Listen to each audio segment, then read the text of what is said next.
बिहार के साथ एक शब्द अचानक से जुड़ जाता है, अनायास जुड़ जाता है, वो शब्द है पलायन का। ऐसे में जब यहाँ के युवा पलायन करते हैं, बाहर जाते हैं, बाहर रोजी रोटी की तलाश में निकलते हैं, कई लौट कर आते हैं, कई लौट कर नहीं आ पाते हैं। ऐसे में आपने बिहार को ही चुना, यहीं पर राजनीति करने को चुना, यहीं पर आप राजनीति भी कर रही हैं।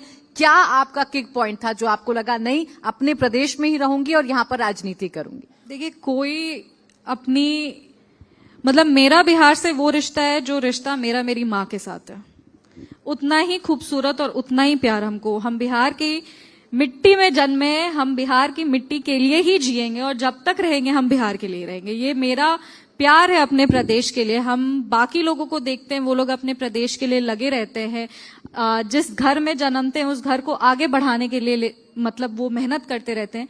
तो पूरा बिहार मेरा घर है और हमको लगता है अगर हमको थोड़ा भी मेरे में अगर शक्ति है तो वो हम पूरी तरीके से हम बिहार के लिए लगाएं। यही मेरा किक पॉइंट है, यही मेरा मोटिवेशन है और हम यही चाहेंगे कि बिहार को जो उसकी खोई हुई संस्कृति, जो खोई हुई उसकी गरिमा है, उसके लिए फाइट करें और वो उसको वापस ला के दें। अब 1 साल से ज्यादा का वक्त आपको सांसद बने हो रहा है, कैसा आपका अनुभव है सांसद बनकर क्षेत्र में जाना और पहले सिर्फ शांभवी चौधरी की पहचान के साथ क्षेत्र में जाना? कितना अंतर लगता है? बहुत बड़ा जिम्मेदारी है ये, बहुत एवरी डे। मतलब एक तो मेरी उम्र भी कम है, हम छोटे हैं उम्र में बहुत अभी, पर हमको लगता है कि ये हमको एक नई उत्साह, नई उमंग और नई जोश जो है वो एक युवा राजनेता होने का जो हमको मिला है अवसर, उसमें हम हमेशा यही सोचते हैं कि जब भी हम अपने क्षेत्र में जाते हैं हमको बहुत प्यार और बहुत आशीर्वाद, बहुत समर्थन मिलता है। एक बड़ी जिम्मेदारी के साथ इसको हम यही चाहेंगे कि अपनी जिम्मेदारी को हम सही ढंग से उसको डिलीवर कर सके। राजनीति जो है वो एक ऐसा स्पेस है जिसको अगर आप सही तरीके से आप उसमें आगे बढ़ें तो आप बहुत कुछ कर सकते हैं। आज हम लोग एक ऐसी राजनीति को बहुत सारे लोग जन्म देना चाहते हैं जहां पे आरोप प्रत्यारोप, एक दूसरे के तरफ हमेशा नेगेटिव बोल करके आगे बढ़ना, लोगों को नीचे छोटा दिखा करके आगे बढ़ना, ऐसा बहुत होता है। पर हम वैसी राजनीति नहीं करना चाहते हैं। हम एकदम डेवलपमेंट, विकास सेंट्रिक राजनीति जहां पे महिलाओं की, युवाओं की बात हो। और ऐसे में सिर्फ बिहार की राजनीति करने का ही नहीं, पर युवाओं का और महिलाओं का, स्पेशली दलित बेटी होने के नाते दलित समाज का प्रतिनिधित्व करने का हमको मौका मिला है। तो ये जिम्मेदारी छोटी नहीं है। भगवान से रोज प्रे करते हैं कि भगवान दिल में ईमानदारी रहने दीजिएगा और मेहनत करते रहे, आप हमको आशीर्वाद दीजिए, बाकी हम कर लेंगे। अब युवा फेस की आप बात कर रही हैं, युवा जोश की आप बात कर रही हैं, तो ऐसी ही बात तो तेजस्वी यादव भी कर रहे हैं ना। इस बार उनकी पूरी पार्टी कैंपेन ही इस तरीके से कर रही है कि इस बार नई सरकार आएगी और युवा सरकार आएगी। कैसे देख रही हैं? सबसे पहले तो क्या उनकी पार्टी सही में कैंपेन कर रही है? सबसे उनकी पार्टी कोई कैंपेन आई डोंट थिंक कि अभी तक शुरू कर पाई है। आज लास्ट डे ऑफ नॉमिनेशन है फर्स्ट फेज का और अभी तक उनका ना तो कैंडिडेट फाइनल हो पाया है, ना सीट फाइनल हो पाया है।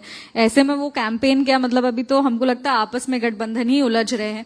जब वो युवा सरकार की बात करते हैं तो वो युवाओं को मौका देना प्रतिनिधित्व करने का। ये तो सिर्फ हमारे राष्ट्रीय अध्यक्ष श्री चिराग पासवान जी ही संभव कर पाए हैं कि युवाओं को और महिलाओं को उनके, जहां पे आरजेडी जैसी पार्टी एक एमवाई समीकरण की बात करती है जो जातीयता पे आधारित है, वहां पे हमारे राष्ट्रीय अध्यक्ष चिराग पासवान जी भी कहते हैं कि मेरा भी एक एमवाई समीकरण है महिलाओं का और युवाओं का।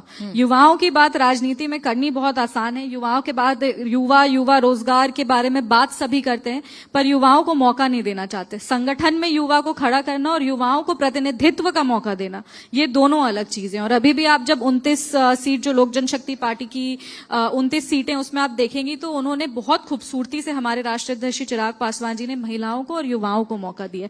तो जहां पे दूसरे पार्टियां खाली युवाओं की बात करते हैं और युवाओं को रुझाने का प्रयास करते हैं, वहां पे लोक जनशक्ति पार्टी एक ऐसी पार्टी है जो युवाओं को आगे लेकर के जाती है और बिहार फर्स्ट, बिहारी फर्स्ट का बात करती है। अब देखिए, चूंकि आपने अपनी पार्टी का जिक्र कर दिया है तो ये भी बड़ा दिलचस्प है कि आपके पिता जेडीयू से राजनीति करते रहे हैं और जब शांभवी को चुनाव लड़ने का मौका मिला तो एलजेपी आर से उन्हें मौका दिया गया। इसके पीछे क्या वजह है? कमिंग टू योर क्वेश्चन, वही जो चीज हम लोग इतने देर से जिस चीज का बात कर रहे हैं, युवा सोच, युवा नेतृत्व, जब ये हम लोग डिसाइड किए कि हाँ हमको राजनीति करनी है, और ये कोई मतलब एक बहुत फॉर्मल टर्निंग पॉइंट नहीं था। एक सबको पता था कि हमको राजनीति करना है, हम राजनीति करने के लिए मतलब हम बहुत इच्छुक थे, बट मेरे फादर एजुकेशन को लेके बहुत सीरियस थे, बोलते थे नहीं पहले पढ़ाई करो उसके बाद ही कुछ करना है।